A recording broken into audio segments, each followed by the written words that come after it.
حسبي ربي جل الله ما في قلبي خير الله نور محمد صلى الله لا إله السلام علیکم ورحمۃ اللہ۔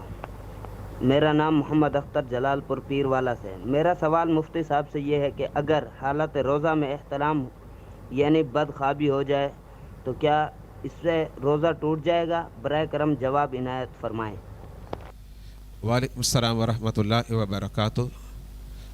اگر حالت روزہ میں ہے کوئی شخص اور احتلام یعنی بدخوابی ہو جائے تو اس صورت میں روزہ فاسد نہیں ہوگا، بلا کراہت روزہ ہو جاتا ہے۔